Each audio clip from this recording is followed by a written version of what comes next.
சிவானி, என்னம்மா போனையே நாலு புறா பாத்துக்கிட்டு இருக்க? கண்ணு கட்டு போயிட போகுது பாப்பா. அப்பா இந்த லாஸ்ட் ஒன் இத பாரு. அண்ணே வண்டியை நிறுத்துனே. என்னாச்சு? அட வண்டியை நிறுத்துனே.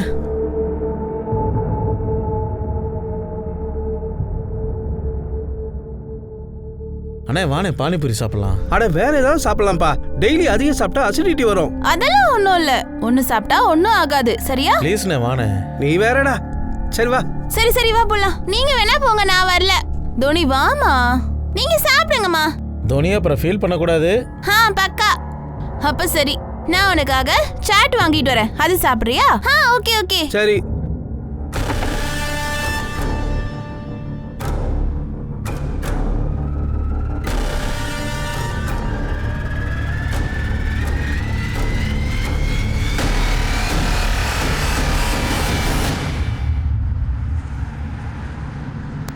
தம்பி இந்தப்பா, நல்லா இருந்தது. என்ன இருந்தாலும் இந்த பானிபூரி தான் டாப் டிஷ் இல்லை? இது குழந்தைக்கு ரொம்ப பிடிக்கும் பாரு. இது அவளோட ஃபேவரட். தோனி எங்க போயிட்டா?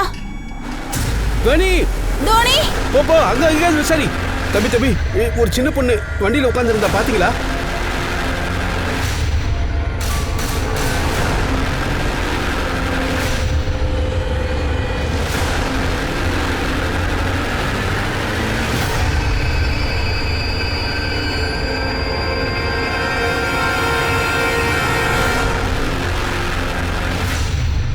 வணக்கம் நண்பர்களே, நான் தான் அனுப் சோனி, உங்களுடைய கிரைம் பேட்ரோலுக்கான பிளாக் ஹெட்லைன்ஸோட ஹோஸ்ட். நான் உங்க எல்லாரையும் வரவேற்கிறேன்.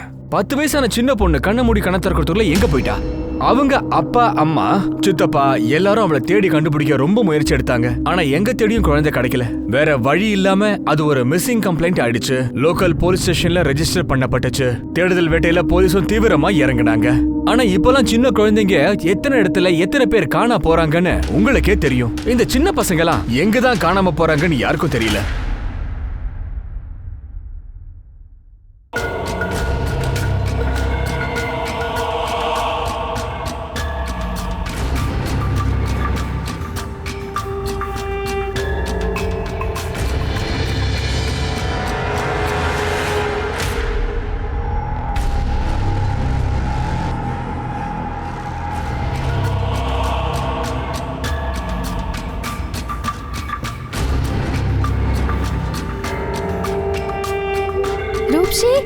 நீ இன்னுமா ரெடி ஆகல? நீ ஸ்கூல் போக வேண்டாமா? நான் வரல. எனக்கு ஸ்கூலுக்கு வரவே பிடிக்கல. வாய் மூடு. என்ன பண்ற? சீக்கிரம் வா, பேக் பிடி. இங்க நின்னா இப்படிதான் லிப்ஸ்டிக் போட்டுட்டே இருப்ப. வா. அக்கா சோனா, இங்க பாரு, இவங்க தான் நம்மளோட அம்மா. அப்புறம் ரூப்ஸ்ரீயோட அக்கா இருக்கால, அர்ச்சனா, அது மாதிரி நான் தான் உனக்கு அக்கா. சரியா? அழகா உள்ள கூட்டிட்டு போ. சரி போடி. ஹே லக்ஷ்மி, என்ன பண்ற நீ? ஒரு பறவைக்கு சரகு உடைஞ்சு போச்சு, இன்னொரு பறவை பறக்க துடிக்குது. எப்படி நீ தொழில் பண்ணுவ? அப்புறம் இது கஸ்டமர் வர நேரமாச்சே. நீ போய் உன் வேலைய பாரு. நீ எப்படி போனி பண்றன்னு பாக்குற. என்கிட்ட என்னோட அஞ்சனா இருக்கா, நிறைய பணம் சம்பாதிக்கிறா. புரிஞ்சுதா? எங்க கிட்ட இருக்கால, தாசிகளோட ராணி என்னோட ரூப்ஸ்ரீ. இந்த வருஷம் இவ்வளவுதான் நான் சமர்ப்பணம் பண்றேன். இங்க வாமா, உனக்கு ஒரு கருப்பு மச்சம் வைக்கிறேன். பக்கத்து வீட்டுக்காரங்க கண்ணு பற்றக்கூடாதுல்ல. அஞ்சனா உள்ள போ. இவங்க கிட்ட எல்லாம் பேசவே கூடாது. போ. சரி நீங்க போங்க. அஞ்சனா, இன்னைக்கு நீ ரெடி ஆயிட்டியா இல்லையா? கஸ்டமர் ஏற்கனவே வந்தாச்சு. பங்களால மலையேறி இறங்கினதுக்கு அப்புறம் ராத்திரி வருவான், தாசியோட விளையாட வருவான். சரி, இன்னையோட 10 நாள் ஆச்சு. என் பொண்ணு பத்தி ஏதாவது தெரிஞ்சுதா? உங்க பொண்ணை தேடி கண்டுபிடிக்க முயற்சி பண்ணிக்கிட்டு தான் இருக்கோம். போட்டோவையும் சர்க்குலேட் பண்ணிட்டோம், எல்லா இன்ஃபார்மர்ஸையும் ஆக்டிவேட் பண்ணிட்டோம். உங்க பொண்ணு கூடிய சீக்கிரமே கிடைச்சிருவா.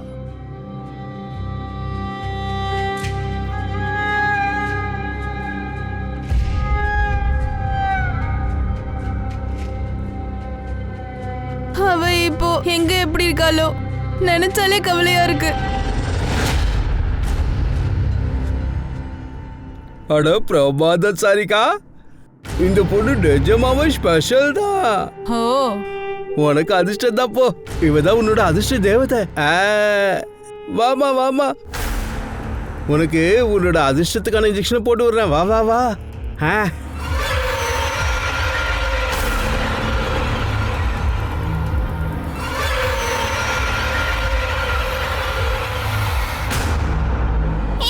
ஏய் என்ன இல்ல இல்லன்னு கத்துற.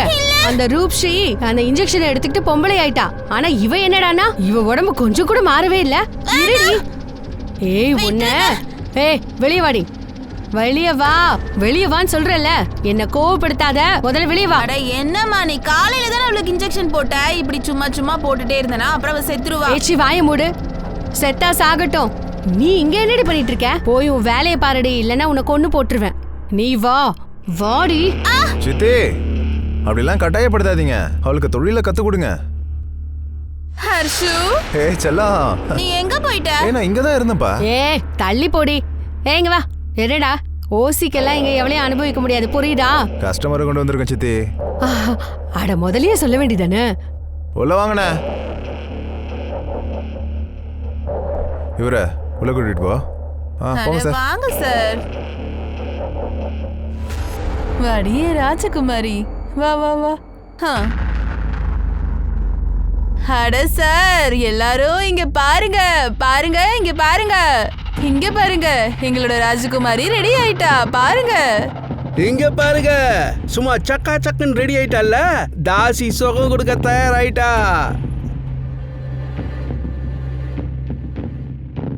வாடா செல்லம், உள்ள போ. போமா. சொல்றதை கவனமா கேளுங்க. அந்த பொண்ணுக்கு மலைக்கோயில் தேவதையோட ஆசீர்வாதம் இருக்கு. அட என்ன சார் யோசிக்கிறீங்க? விலைய சொல்லுங்க. விலைய கேளுங்க. எவ்வளவு பணம்? சார் அவ இன்னும் கண்ணி கழியாத பொண்ணு. முழுசா அவளுக்கு 50,000 வேணும். 50,000மா? அட 50,000 ஒரு பெரிய மேட்டரா? மால் எப்படி இருக்கு பாத்தீங்கல்ல? பின்ன என்ன? யாரு அடுத்து யாரு கேட்க போறா? இங்க பாருப்பா, நாங்க டிராவலர்ஸ், சேட்டுச்சி கிடையாது. கொஞ்சம் பார்த்து சொல்லு. அதுக்கு நான் இன்னும் கொஞ்ச நேரம் வெயிட் பண்ணிக்கிறேன். இவனாவது கொடுத்து வச்சவன் வருவான். அவன் தான் என் ராஜகுமாரிய முதல்ல பாப்பான். அந்த அளவுல நம்ம கிட்ட பணம் இல்லமா. ஆனா இல்லனா எடுத்து காலி பண்ணிட்டு போயிட்டேரு. நான் அவளை ஃப்ரீயாலாம் கொடுக்கறதா இல்ல.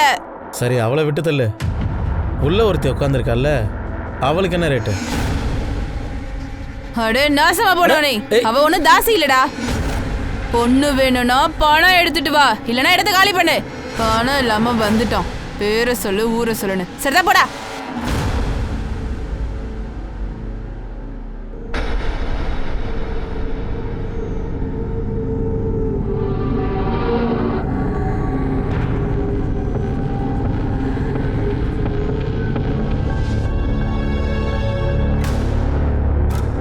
இங்க என்ன நடக்குதுன்னே தெரியாம இத பார்த்து எல்லாருமே ரொம்ப அதிர்ச்சியா இருப்பீங்கல்ல. ஆனா இந்த ஊரே ஒரு டூரிஸ்ட் பிளேஸ். இந்த மாதிரி தான் இங்க ரொம்ப வருஷமா நடந்துகிட்டு இருக்கு. சுத்தி பார்க்க ஜனங்க நிறைய பேர் வருவாங்க. ஈவினிங் பொழுது சாஞ்ச உடனே பாலியல் தொழில் அமோகமா நடக்கும். இந்த மாதிரி பொண்ணுங்களுக்கு பேர் என்னன்னு உங்களுக்கே தெரியும் இல்ல. சுகத்துக்காக பணத்தை இங்க அள்ளி கொட்டுவாங்க. பழங்காலத்துல இப்படிப்பட்ட தாசிகளை மரியாதையா பார்த்து தட்சணை கொடுக்கிற காலெல்லாம் போயிடுச்சு. காலம் மாற மாற மக்களுடைய வாழ்க்கை முறைகளும் மாறிடுச்சு. இந்த சமுதாயம் தன்னுடைய தேவைகளை பூர்த்தி பண்ணிக்கிறதுக்காக தாசி என்கிற பெயர்ல உடல் வியாபாரம், பாலியல் தொழில கொடிகட்டி பறக்குறாங்க. ஆனா இங்க இந்த பெயர்ல இந்த குற்றங்கள் மட்டும்தான் நடக்குதா, இல்ல இந்த குற்ற செயல்களுக்கு பின்னாடி வேற ஏதாவது பின்னணி இருக்கா?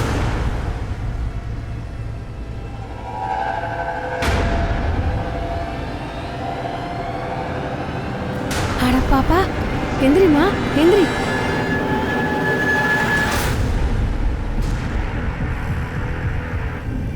யாரு என்னன்னே தெரியல. காலையில இருந்து இங்கதான் படுத்திருக்கா. காலையில இருந்தே கிடக்கு. ஆமா, நான் காலையில கிளீன் பண்ண வரும்போது தான் தெரிஞ்சது. தள்ளுங்க தள்ளுங்க, வாங்க இந்த பக்கம் வாங்க, எல்லாரும் இந்த பக்கம் வாங்க.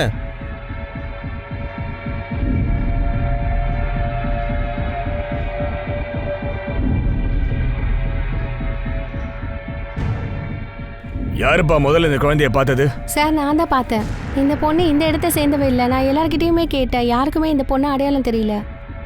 சார், குழந்தையோட முகத்தை வச்சு பார்க்கும்போது பெரிய வீட்டு பொண்ணு மாதிரி தெரியுது. இங்கே பக்கத்தில் பஸ் ஸ்டாப் வேற இருக்கு. இப்படி இருக்கும்போது எப்படி சார் நடந்தது? யாரோ குழந்தைய கொண்டுட்டு இங்க ரோட்ல போட்டு போயிருக்காங்கன்னு நினைக்கிறேன். கூலா நடந்து போயிருக்கான். ஆனால் சார், இந்த மாதிரி பொண்ணை பற்றின கம்ப்ளைண்ட் எதுவும் இது வரைக்கும் நம்ம ஸ்டேஷனுக்கு வரல சார். ஒருவேளை வேற ஏதாவது போலீஸ் ஸ்டேஷனுக்கு போயிருக்கான்னு விசாரிக்கிறேன் சார்.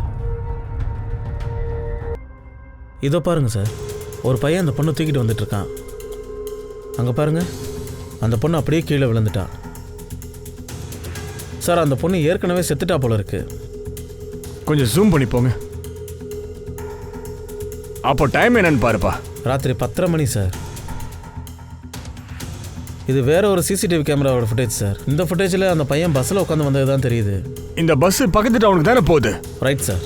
நீங்க என்ன பண்றீங்கன்னா அந்த ஊர் லோக்கல் போலீஸ் அப்படிங்க சிசிடிவி ஃபுட்டேஜ் எல்லாம் அவங்களுக்கு ட்ரான்ஸ்ஃபர் பண்ணுங்க.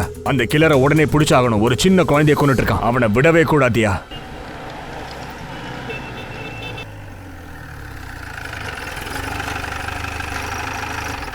அந்த வீட்ல இருந்து அந்த பொண்ணை பத்தி விஷயங்கள் தெரிஞ்சுதா? எதுவும் தெரியல சார். அக்கம் பக்கம் ஏரியாவில் குழந்தைய பற்றி விசாரிச்சுட்டு தான் சார் இருக்கோம். ஆனால் யாருக்குமே அந்த பொண்ணை தெரியல சார். சரி, நீங்க ஒரு வேலை பண்ணுங்க. அந்த குழந்தையோட போட்டோகிராஃபை பக்கத்து ஸ்டேஷனுக்குலாம் ஃபுல்லாக சர்க்குலேட் பண்ணிடுங்க. Yes sir. ஆனால் அந்த குழந்தையோட மேட்ச் ஆகிற மாதிரி எந்த ஒரு மிஸ்ஸிங் கம்ப்ளைண்ட்டும் வரல சார். அப்படின்னா அந்த குழந்தை அக்கம் பக்கத்து ஏரியாவை சேர்ந்த பொண்ணாக தான் இருக்கணும். நீங்கள் ஒரு வேலை பண்ணுங்க, மகாராஷ்டிரா போலீஸோட வெப்சைட்டை பாருங்க. என்ன மிஸ்ஸிங் செக்ஷனில் ப்ரொஃபைலை ஃபுல்லாக அப்லோட் பண்ணுங்க. சார் இது அந்த குழந்தையோட போஸ்ட்மார்ட்டம் ரிப்போர்ட்.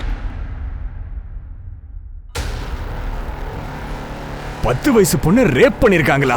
சார் நான் போஸ்ட்மார்ட்டம் பண்ண டாக்டர் கூட தான் இருந்தேன். அவர் என்ன சொன்னாருன்னா ஒரு தடவை இல்ல பல தடவை ரேப் பண்ணிருக்காங்க. அப்புறம் இன்டர்வியூனும் நடந்திருக்கு. என்னம்மா இது? அது மட்டும் இல்லாம மரணத்துக்கு காரணம் ரேப்போட trauma, blood loss, injection overdose வேற போட்டிருக்காங்க. சார் இதில் இன்னொரு விஷயத்தையும் மென்ஷன் பண்ணியிருக்காங்க. அந்த குழந்தையோட மரணம் 9லேருந்து 12க்குள்ளே நடந்திருக்கு.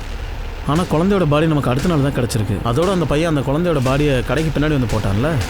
ஆனா மிருகங்களுக்கு போடுற அந்த ஹார்மோன் இன்ஜெக்ஷனை இந்த குழந்தைக்கு யாரு எதுக்காக போட்டிருக்காங்க? சார் எனக்கு என்னமோ இந்த பிரச்சனை தாசி காலனியோட சம்மந்தப்பட்டதாக இருக்கும்னு நினைக்கிறேன். பாலியல் தொழில் பண்றவங்க இருக்கிற இடமா சார்? அவங்க தான் இந்த வயசுக்கு வராத பொண்ணுங்களுக்கெல்லாம் ஹார்மோன் இன்ஜெக்ஷன் கொடுத்து பாலியல் தொழிலை இறக்கி விட்டுருவாங்க சார். என்ன ஓப்பனா நடக்குதா? நமக்கு தெரியும், ஆனா ஒன்றும் பண்ண முடியல சார். போலீஸ் பல தடவை ஆக்ஷன் எடுக்க ட்ரை பண்ணாங்க சார். நம்மளும் பல தடவை ட்ரை பண்ணியிருக்கோம் சார். ஆனால் ஒவ்வொரு தடவையும் மேலே இடத்துலேருந்து ப்ரெஷர் வந்துடுது. இது பெரிய ஆளுங்களோட விஷயம் சார். கடைசியில் என்ன ஆச்சு? இப்போ நாம தான் கண் கூட பாக்குறோமே, 10 வயசு சின்ன பொண்ணு ரேப் பண்ணிருக்காங்க, கொன்னு போட்டுருக்கானுங்க. அதுவும் நம்ம ஜூரிஸ்டிக்ஷன்ல. இதுக்கு யாரு பொறுப்பு? நம்ம தானே. அந்த காலனிக்கான சர்ச் வாரண்ட் உடனே ரெடி பண்ணுங்க. யார் வீட்ல இருந்து அந்த சிரஞ்சு கிடைச்சதோ கண்டிப்பா அவன் தான் கொலைகாரனா இருப்பான்.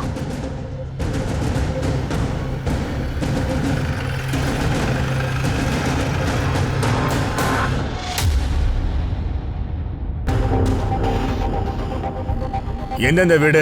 சார் இந்த ஏரியாவில் 2 வீடு இருக்குது. வீட்டுக்கு வெளியில் பொம்மையை கட்டி தொங்க விட்டுருப்பாங்க சார். அது அந்த வீட்டுக்கான அடையாளம் சார், பாலியல் தொழிலுக்கானது. இன்னும் 2 வீடு பின்னாடி தெருவில் இருக்குது.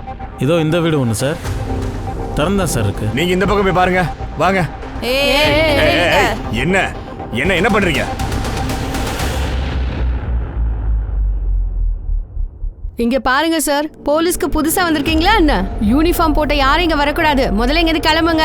இங்க பாருங்க, எங்க கிட்ட சர்ச் வாரண்ட் இருக்கு. இந்த வாரண்ட் கீரண்ட் எல்லாம் எங்களுக்கு தெரியாது. கிளம்புங்க முதல்ல. இங்க என்ன நடக்குதுன்னு எங்களுக்கு தெரியும். சின்ன குழந்தைங்களை வச்சு பாலியல் தொழில் பண்ணிட்டு இருக்கீங்க. நீ அந்த பக்கம் போமா, போய் பாரு. வெளியில இருந்து பொம்பளைங்க யாரும் உள்ள போக முடியாது. எங்களை தள்ளி விட்டுட்டு போக பாத்தீங்க, அவ்வளவுதான் சொல்லிட்டேன். நாங்க தான் சொல்றோம்ல, கிளம்புங்க. போக முடியாது. யாரையும் நாங்க உள்ள விட மாட்டோம். ஃபோன் பண்ணு சீக்கிரம். போ, பின்னாடி போ. கைய விடுங்க. வர முடியாது உங்களால. போங்க. எங்க கைய விடுங்க. கைய விடுங்க. போங்க. பின்னாடி போங்க. தள்ளி நில்லு. எங்க காலனிக்குள்ள எவ்வளவு தைரியம் தான் நீங்க எல்லாம் வந்திருப்பீங்க. என்ன நாடகம் இதெல்லாம்? இது விளையாட்டும் இல்ல, நான் விளையாடவும் இல்ல. முதல்ல எங்க இருந்து கிளம்பு சொல்றேன்ல. எங்க கிட்ட சர்ச் வாரண்ட் இருக்கு, நாங்க தேடி ஆகணும். என்ன சொல்றாங்க இந்த ஆள்? என்ன சொல்றான்னு உங்க யாருக்காவது புரியுதா? எங்களுக்கு அதெல்லாம் புரியாது. முதல்ல கிளம்புங்க சொல்றேன்ல. வழி மறைக்காதீங்க, நாங்க தேடி ஆகணும். சார் ஒரு தடவை சொன்னா புரியாதா உங்களுக்கு? இங்க பாருங்க, இப்போ நீங்க மட்டும் இங்க இருந்து போகல, நான் இந்த பெட்ரோலை என் மேல ஊத்திக்கிட்டு கொளுத்திக்க வச்சிட்டேன். நாடகத்தை நிறுத்துமா, போமா அப்படி. என்ன பண்ற இந்த பொம்பளை? புடிமா போ. அட சார், எதுக்காக இங்க நிக்கிறீங்க? இங்க இருந்து போயிடுங்க. இந்தாமா வத்தி போட்டி 10 வச்சுக்க, கொளுத்திக்க. போ. நிறுத்துங்கம்மா. சார் நம்ம இங்கிருந்து போயிடலாம் சார், பிரச்சனை பெருசாகுது. அப்புறம் பார்த்துக்கலாம் சார். இந்த மாதிரி சமுதாயம் குற்றவாளிகளுக்கு கொஞ்சம் கூட குறைஞ்சவங்க இல்ல. காவல்துறை யூனிஃபார்ம்ல இருக்கும் போது அவங்களால ஒண்ணும் பண்ண முடியாதுன்னு இவங்களுக்கு நல்லா தெரியும். கட்டுப்பாடுகளை மீற முடியாதுன்னு தெரியும். எல்லாம் தெரிஞ்சிருக்கு. இதை வச்சுதான் விளையாட்டு காட்டிக்கிட்டு இருக்காங்க. ஆனா இவங்களை எப்படி வழிக்கு கொண்டு வர்றதுன்னு காவல்துறைக்கு நல்லாவே தெரியும். நேரடியா சில விஷயங்களை செய்ய முடியாத சூழ்நிலையில காவல்துறை எப்பவுமே அன்அபிஷியலா சில வேலைகளை செஞ்சுதான் ஆகணும். அதுவும் காக்கி சட்டை இல்லாம தான். பெரிய பெரிய குற்றவாளிகளுக்கு இது தெரியும், தப்பிக்க முடியாத சூழ்நிலை வரும்னு. இந்த ஜனங்களுக்கு தெரியும், காவல்துறை யூனிஃபார்ம் இல்லாம வந்தாங்கன்னா அப்போ நிலைமை என்ன ஆகும்னு சொல்லி.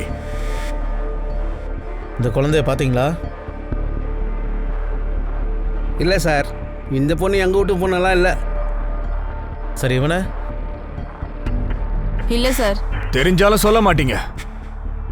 உங்களை பத்தி நல்லாவே தெரியும்ல.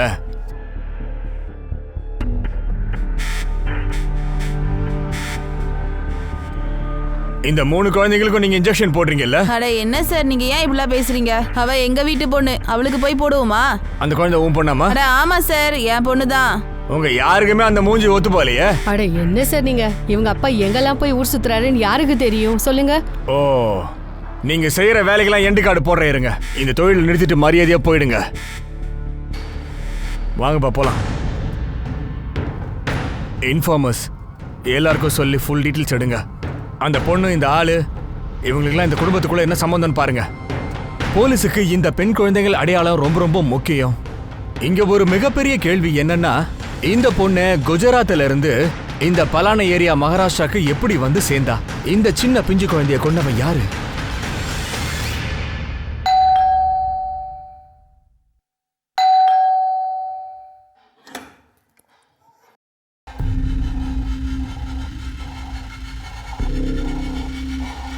இப்போ என்ன? அப்போ உனக்கு ஆனந்தே தெரியாது. தெரியாது. நீ பொய் சொல்றதுக்கு முன்னாடி ஒரு தடவை யோசிச்சுக்க.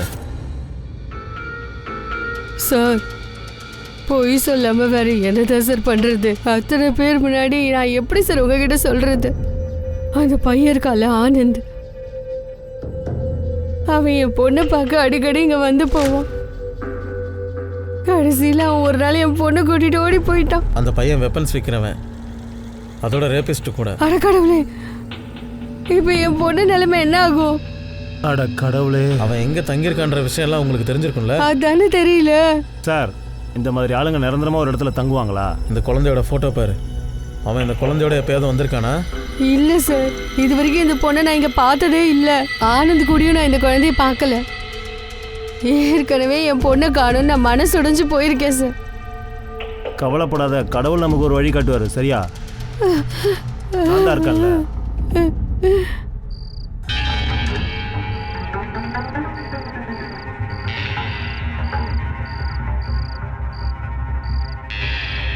சரி வா, இன்னைக்கு இவ்வளோதான். நாளைக்கு இன்னும் பணம் எடுத்துட்டு வா, நான் காட்டுறேன். இன்னும் கொஞ்ச நேரம் காட்டு. எல்லாத்தையும் பார்க்க போறியா? நாளைக்கு தான் பார்ப்ப. நாளைக்கு காட்டுறேன் போ.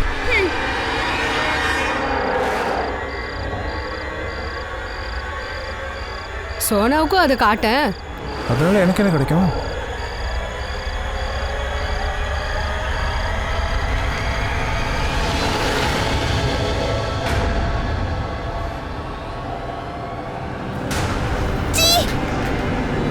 நீ என்ன காரியம் பண்ண? இவ்வளோலாம் வச்சுக்கிட்டு ஒன்றும் பண்ண முடியாது.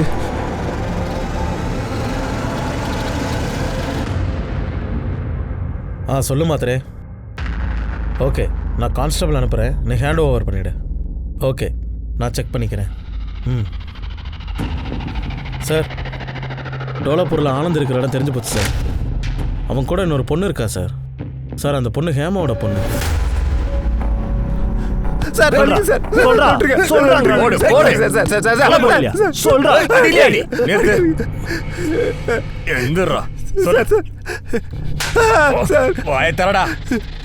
நான் உண்மையை தான் சொல்றேன். நான் அந்த பொண்ணை அந்த இடத்துல கொண்டு போய் விடும்போது அவ உயிரோடு தான் இருந்தா சார்.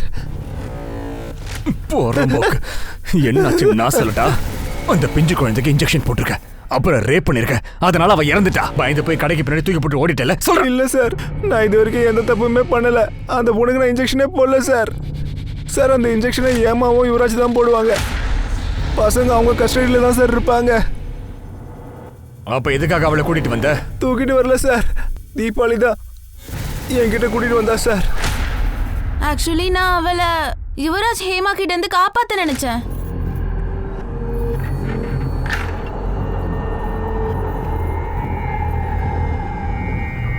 அக்கா, என்ன காப்பாத்துங்க ப்ளீஸ், காப்பாத்துங்கக்கா. பாப்பா எந்திரி.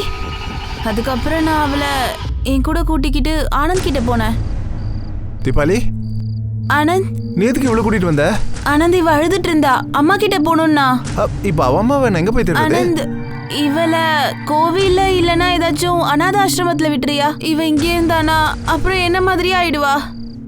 வேலை பேசி வித்துருவாங்க. சரி, இங்க பாரு, நீங்க ரொம்ப நேரம் நிக்கிறது சரி வராது. நீ ஒரு வேலை பண்ணு, கொலாபூருக்கு கிளம்பிடு. அதான் அந்த அட்ரஸ் இருக்குல்ல, அங்க கொண்டு போய் விட்டுரு. ஓகேவா? Okay sir. இதெல்லாம் நீ சொல்றதுதான். நீ தைரியமா சொல்ல வேண்டியது தானே, விக்கிறதுக்காக அவளை தூக்கிட்டு வந்துட்டேன்னு. சார், நான் தீபாவளி கூட எங்கேயாவது ஓடி போயிடலான்னு நினைச்சிட்டு இருந்தேன்.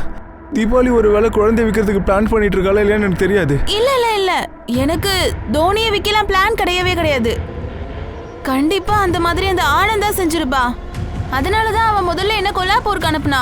சார், நான் அந்த குழந்தைய விற்கவும் இல்லை, இன்ஜெக்ஷன் போடவும் இல்லை, அந்த பொண்ணை நான் ரேப் பண்ணவும் இல்லை சார். நான் உண்மையை தான் சொல்றேன், தயவு செஞ்சு நம்புங்க சார். தீபாவளியோட மனசுல என்ன இருந்துச்சுன்னு எனக்கு சத்தியமா தெரியாது. தீபாவளியை கூப்பிடுறா. என்னடா சொன்ன? என்ன சொன்ன? அந்த குழந்தையை நான் விக்க போறேன்னு சொன்னியா? நீ என்னடா பண்ண? உன்கிட்ட நான் என்ன சொன்னேன்? சொல்லுடா. விடுன்றே. நான் எதுவும் பண்ணல. சொல்றது அம்மா அப்பாக்கு ஃபோன் பண்ணுங்க. ஹேமாவை யுவராஜை வர சொல்லுங்க. உண்மை எதுன்னு அப்ப தெரியும். அவங்க ஒண்ணு அம்மா அப்பா இல்ல. இல்லையா? எனக்கு 10 வயசா இருக்கும்போது அவங்க என்ன வாங்கிட்டு வந்தாங்க. அந்த தோனியை வாங்கின மாதிரி. அவங்க சும்மா மத்தவங்க முன்னாடி எனக்கு அம்மா அப்பான்னு சொல்லி ஏமாத்திக்கிட்டு இருக்காங்க. யார்கிட்ட இருந்து வாங்கிட்டு வந்தாங்க? சார், அது வந்து ஏமாவும் யுவராஜ் தான் உங்களுக்கு சொல்ல முடியும். சார்.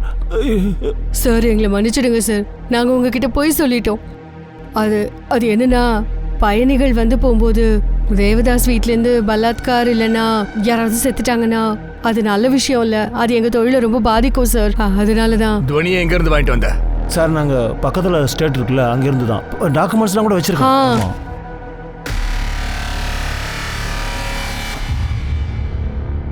இங்கே பாரு பாப்பா, அழக்கூடாது, பயப்படக்கூடாது, நான் தான் இருக்கல, எதுக்கு கவலைப்படுற? அந்த சின்ன குழந்தைய தொழில் இழுத்து விடுறதுக்கு இன்ஜெக்ஷன்லாம் போட்டு வச்சல நீ? இல்ல சார், அப்படின்னு யார் சொன்னா? என்ன எவிடன்ஸ் இருக்கு நாங்க இன்ஜெக்ஷன் போட்டோன்றதுக்கு? நான் ஒன்றும் பொய் சொல்லல சார். நீங்க வேணா இந்த ஏமாவை கேட்டு பாருங்க சார். ஆமா சார், இவர் அந்த குட்டி பொண்ணை வீட்டுக்கு கூட்டிட்டு வந்தாருல்ல, அப்ப நான் ரொம்ப சந்தோஷப்பட்டேன். அட ஹேமா, அட கொஞ்சம் சீக்கிரம் வாமா, சீக்கிரம் வெளியில வா வா வா வா வா. இங்க பாரு, தேவி வந்திருக்கா. தேவி அடங்கொப்புறானு, இந்த பொண்ணு எவ்வளவு அழகா இருக்கா. எனக்கு எங்க அம்மா அப்பா கிட்ட போகணும். போலாமா, போலாம். ஆனா முதல்ல நான் உனக்கு கொஞ்சம் சேவை செய்ய டைம் கூட.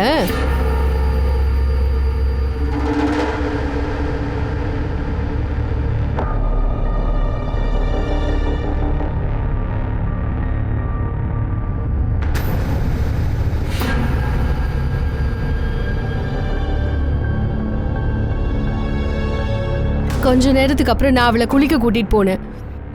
அப்புறம் நான் அவ தலையில தண்ணி ஊத்தும் போது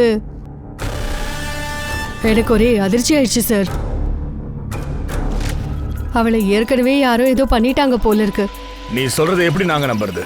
சார், தேவி மாதா மேல சத்தியம் பண்ணி சொல்றேன் சார். குழந்தைய தத்தெடுத்துட்டு வந்தியா இல்ல திருடிட்டு வந்தியா? இல்லங்க, இல்ல சார், இல்ல, நாங்க அவளை தத்து தான் எடுத்தோம். ஆமா சார். யார்கிட்ட இருந்து? அது சொல்லியா? இல்ல பொண்ணை கடத்திருக்கீங்க, 2 பேரும் தூக்கி உள்ள வச்சு முட்டி உடைச்சிருவேன் சொல்றாங்க. அது சார், அது நான் வந்து சொல்லிடுறேன் சார், நிச்சயமா எல்லாத்தையும் சொல்லிடுறேன் சார்.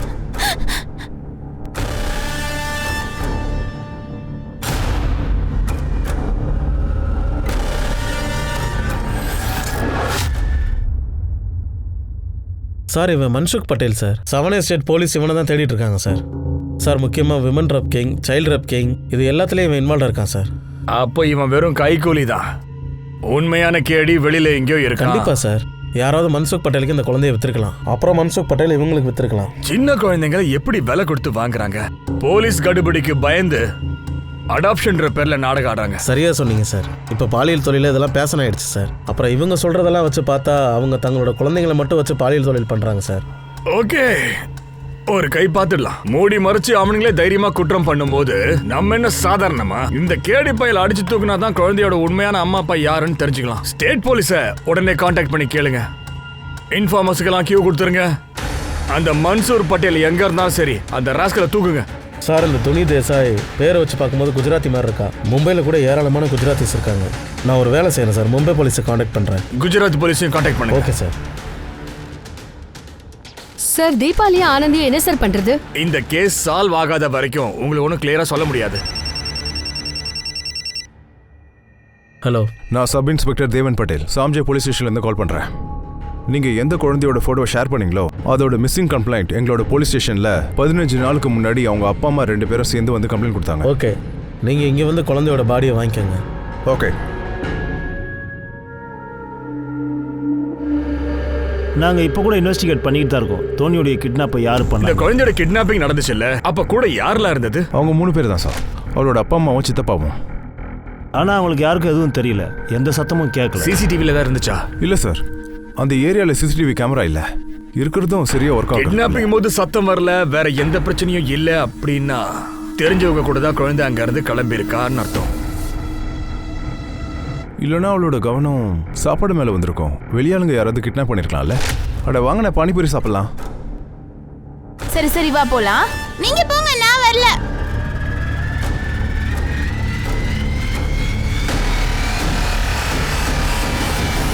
தோனி தோனி எங்க போயிட்டா? யார் தோனியை கிட்னாப் பண்ணாங்களோ அவங்களுக்கு கண்டிப்பாக தெரிஞ்சிருக்கும். தோனி மன்சுக் பட்டேல்கிட்ட எப்படி போனான்னு. நாங்கள் லோக்கல் கிட்னாப்பர்ஸை ரவுண்ட் அப் பண்ணிட்டோம், ஆனால் அங்கேருந்து எந்த லீடும் கிடைக்கல. தோனி மன்சூர் பட்டேல்கிட்ட போய் சேர்ந்துட்டாங்கிற தகவல் மட்டும் கிடைச்சிது. ஆனால் மன்சூர் பட்டேல் எஸ்கேப் ஆயிட்டான். அந்த குழந்தை ஃபேமிலியில வேற யாரெல்லாம் இருக்காங்க சார்? அவங்க ஃபேமிலி கொஞ்சம் பெரிய ஃபேமிலி சார். இந்த ஃபேமிலி மெம்பர்ஸ் ரிலேட்டிவ் எல்லாரையும் ஃபாலோ பண்ணுங்க. இந்த வேலையை நிச்சயமா உள்ள இருக்கிற எவனோ ஒருத்தன் தான் பண்ணி. இன்னொரு முக்கியமான விஷயம் இருக்குது சார். இந்த பராக் தேசியா சோனலுடைய செகண்ட் ஹஸ்பண்ட், தோனிக்கு ஸ்டெப் ஃபாதர். என்ன குழந்தையோட அப்பா நல்ல அப்பா மாதிரி ஒருவேளை ஆக்ட் பண்ணிருக்காரோ? அவரே பொண்ணை வித்துட்டாரா? பொண்ணுடைய டெட் பாடி இறுதியா கிடைச்சது. ஆனா கொலை பண்ணது யாருன்னு கடைசி வரைக்கும் டிபார்ட்மெண்டால கண்டுபிடிக்கவே முடியலங்கிறது உண்மை. மன்சூர் பட்டேல் கிட்ட அவ எப்படி போய் சேர்ந்தா? மகாராஷ்டிரா போலீஸ் ரொம்ப தீவிரமா இவனை தேடிக்கிட்டு இருந்தாங்க. மன்சூர் பட்டேல் சின்ன பிள்ளைங்களை இந்த மாதிரி பண்ணதுக்கான தண்டனை அவனுக்கு கண்டிப்பா ஒரு நாள் கிடைக்கும். காவல்துறைக்கு அதிர்ச்சி மேல அதிர்ச்சி வந்துகிட்டு இருக்கு. இது பிளாக் ஹெட்லைன்ஸ் ஆயிடுச்சு.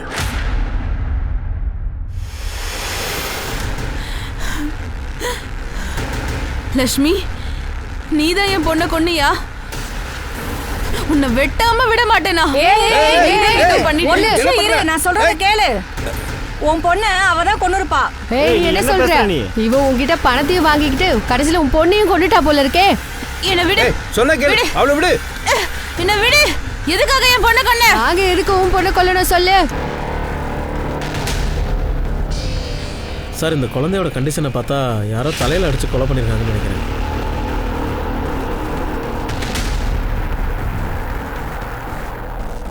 அங்க பாருப்பா, ரத்தமா இருக்குல்ல, நிறைய இருக்கே. என்ன இதெல்லாம்? கல்ல காணுமே. ரொம்ப கொடுமையா அடிச்சு கொண்டு இருக்கானுங்க. கொன்னுட்டு கல்லை தூக்கி எங்கேயோ போட்டுட்டான். கல்லை காணும் இப்போ. சார், ஒருவேளை அந்த கல்லை எங்கேயோ தான் போட்டிருக்கணும் சார். நம்ம தேடி பார்க்கலாம் சார். பாடியை பத்தின கிரைம் ரிப்போர்ட் ரெடி பண்ணுங்க. போஸ்ட்மார்ட்டம் அனுப்பிச்சிருங்க. எல்லாரையும் தனித்தனியா கூப்பிட்டு விசாரிக்கணும். என்ன? Okay sir. சார், அந்த லட்சுமியும் ஹேமாவும் என் பொண்ணை விலைக்கு வாங்க வந்தாங்க. ஆனா நான் அவளை விற்க விரும்பல சார். கண்டிப்பா விற்க விரும்பல. அவங்களுக்கு என் பொண்ணு மேல பொறாம எனக்கே தெரியாம அவளை கொன்னுட்டாங்க. சார், நாங்க எதுக்கு சார் ரூபஸ்ரீயை கொல்லணும்? நான் தான் அவளுக்கு 1.5 லட்சம் ரூபாய் கொடுத்தேன் ரூபஸ்ரீயை வாங்கிட்டு வர்றதுக்கு. ஷாரிகா தான் அவளை கொன்னு இருக்கணும் சார். இப்ப ஏதோ நாடகம் ஆடிட்டு இருக்கா. ஏங்க சொல்லுங்க. என்ன தேவையில்லாம எங்க மேல பழிய போட பாக்குறா சார்? நான் உண்மையை தாங்க சொல்றேன். கண்டிப்பா ஹேமா தான் கொண்டிருக்கா. அவ கொடுத்த 1.5 லட்சம் ரூபாய் திருப்பி கேட்டிருப்பா. எங்கேருந்தோ பொண்ணை கொண்டு வந்துட்டா. மொத்தமா டென்ஷன் தீர்ந்து போச்சுல்ல. இதுல எல்லாருமே தான் ஏன் குற்றவாளிங்க. ஆனா அவங்களுக்கே அது தெரியல. முதல் விஷயம் என்னன்னா, இந்த குழந்தைய யாரு கொன்னாங்க, எதுக்காக கொன்னாங்க? துவனியோட மர்டருக்கும் இந்த மர்டருக்கும் ஏதாவது கனெக்ஷன் இருக்கான்னு பாருங்க.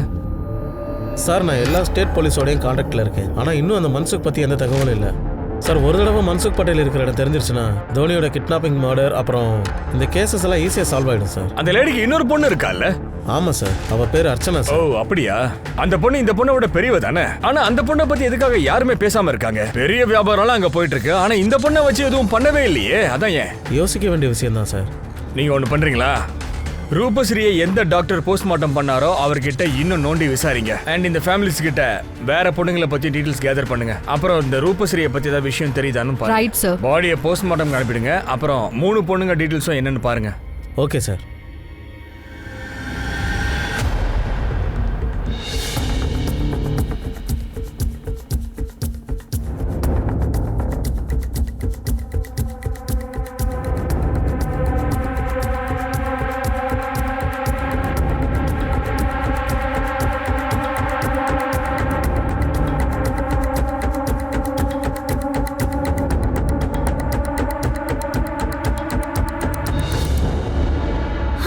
நான் பிரெக்னெண்டா தான் இருக்கேன். இதுல என்ன இருக்கு? இதுல பிரச்சனை என்னன்னா அவ உங்களுடைய முதல் கல்யாணத்துல பிறந்த பொண்ணு. இப்போ உங்களுக்கு 2வது கல்யாணத்துல குழந்தை பிறக்க போகுது. ஒருவேளை உங்க ஹஸ்பண்டோட குணத்துல ஏதாவது மாற்றங்கள் ஏற்பட்டிருக்கலாம்ல, இல்லைன்னா துனி அவருக்கு ஒரு ப்ராப்ளமா தெரிஞ்சிருக்கலாம்ல.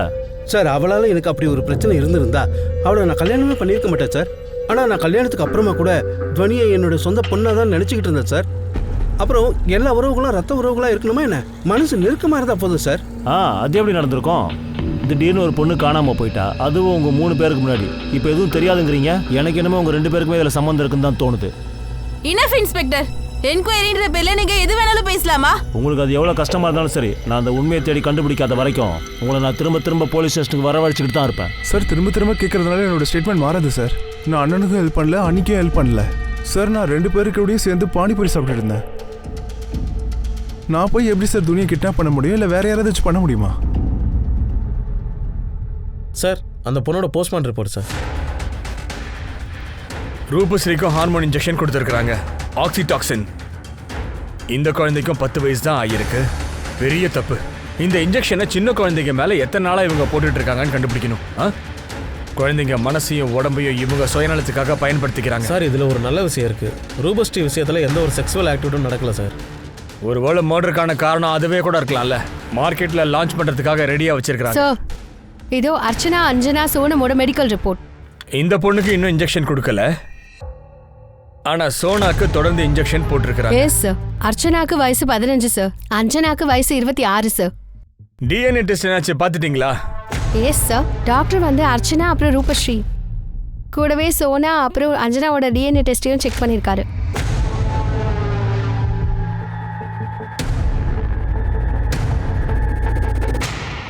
இங்க பாருங்க, மெடிக்கல் ரிப்போர்ட்.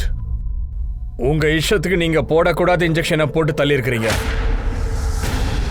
துவனி, ரூபஸ்ரீ அப்புறம் சோனா, இந்த 3 பொண்ணுங்களுக்கும் நீங்க அந்த ஹார்மோன் இன்ஜெக்ஷனை போட்டிருக்கிறீங்க. 3 பேருமே வயசுக்கு வராத குழந்தைங்க. துவனிக்கும் 10 வயசு, ரூபஸ்ரீக்கும் 10 வயசு, சோனாவுக்கும் 9 வயசு. சொல்லுங்கடா, போட்டீங்கல்ல? இன்ஜெக்ஷன் போட்டீங்களா இல்லையா?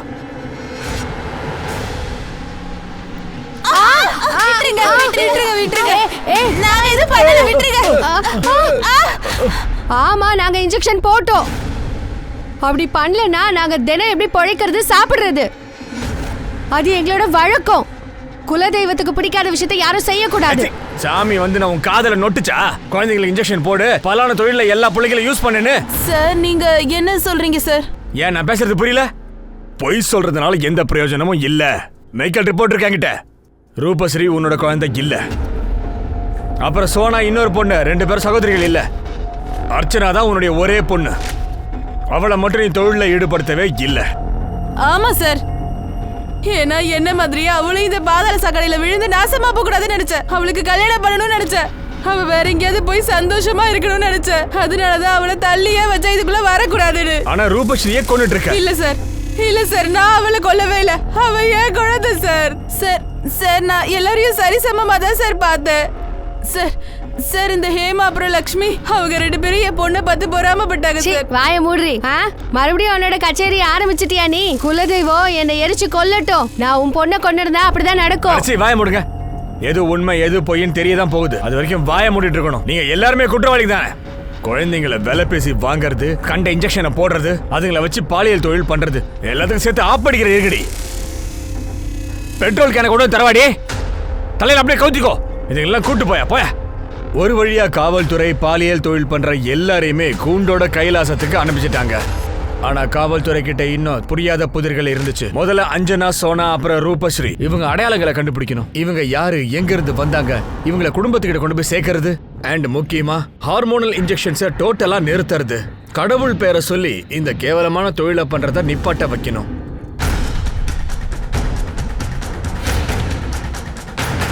காவல்துறை ஏரியால இருக்கிற அத்தனை வீடையும் ரெய்டு பண்ணாங்க.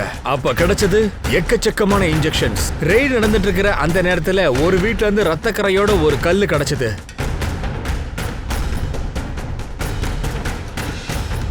கிடைச்சிருச்சா? ஃபாரன்சிக் அனுப்புங்க. மெயினா இதுல இருக்கிற ஃபிங்கர் பிரிண்ட்ஸ் எல்லாம் வெளில எடுக்க சொல்லுங்க. சார், கல்லில் கிடைச்ச பிளட் இருக்குல்ல, அது ரூபஸ்ரீயோட மேட்ச் ஆயிடுச்சு சார். இது அதோட ரிப்போர்ட். அந்த கல்ல நமக்கு தெரிஞ்சவங்க ஃபிங்கர் பிரிண்ட்ஸ் இருக்கு. ஆமா சார், மென்ஷன் பண்ணிருக்காங்க பாருங்க.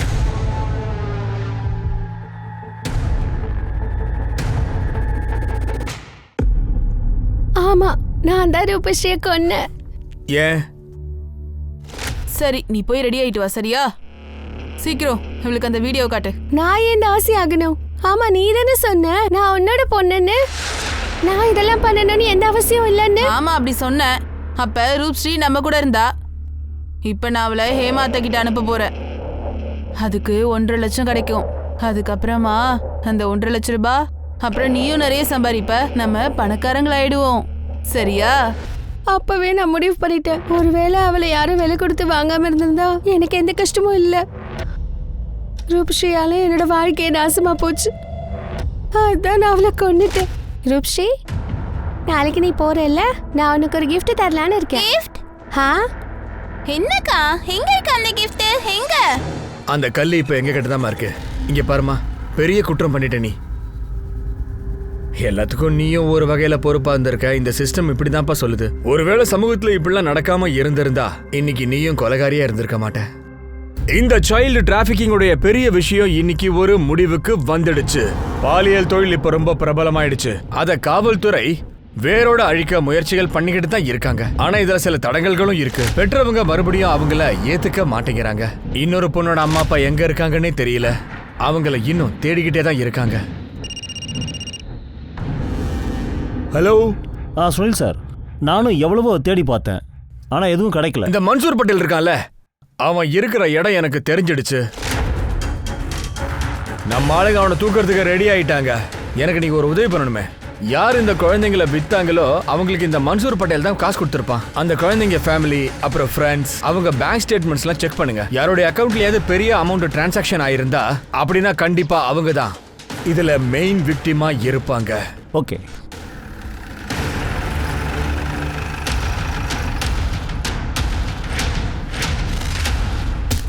சார் அடிக்காதீங்க சார். சொல்றா சார், உண்மையை சொல்லு. சார் சொல்லுடல, சொல்லு. அவனுக்கு அந்த போட்டோவை காட்டுங்க. இதை பாரு, இந்த குழந்தை உனக்கு தெரியுமா? ஆமா சார், இதுதான் அந்த பொண்ணு. இவ்வளவுதான் இந்த யுவராஜுக்கு 1 லட்சம் ரூபாய்க்கு டம்மி ஸ்டாம்ப் பேப்பர் பண்ணி வித்துட்டு தப்புதான் சார். எனக்கு அம்மா அப்பா கிட்ட போகணும். அட என்னம்மா நீ? அழக்கூடாதுமா, அழக்கூடாது. எதுக்கு கவலைப்படுற? நான் இருக்கிறேன்ல, நான் பார்த்துக்கிறேன். நான் உன்னை அப்பா அம்மா கிட்ட கொண்டு போய் விடுறேன். நீதான் அந்த பொண்ணை ரேப் பண்ணியாடா? உண்மையா சொல்லிடு. இந்த கேஸ்ல இருந்து நீ தப்பிக்கவே முடியாதுடா. தூக்கி உன்னை உள்ள வைக்கிறது உறுதி. கடைசியா நல்ல வேலை பண்ணிட்டு போயேன். எப்படியும் தூக்கு கன்ஃபார்ம்டா உனக்கு. உண்மையை சொல்ல. சார் தெரியாம தப்பு பண்ணிட்டேன் சார். துணி ரொம்ப அழகா இருந்தா. அந்த குழந்தை எப்படா உங்ககிட்ட வந்துச்சு? சார் அது ஒருத்தங்க 50,000 ரூபாய்க்கு வித்துட்டு போயிட்டாங்க சார். யாருக்கிட்ட இருந்து வாங்கின? எனக்கு தெரியாது சார். அவங்கள யாருன்னு எனக்கு தெரியாது சார். சொல்ல மாட்டேன். சொல்ல மாட்டேன். சொல்றா. சொல்றேன். இப்ப ஞாபகம் வருதா? அந்த குழந்தையோட மாமா கௌரவ்.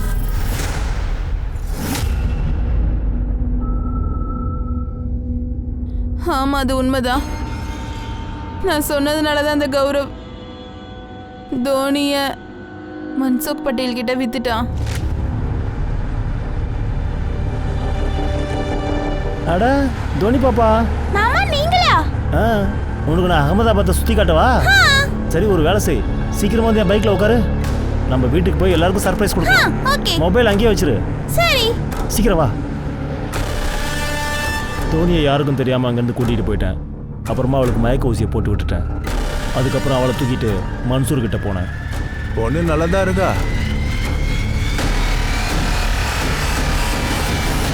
ஏன் ஏன்னா நான் அதை விரும்பல.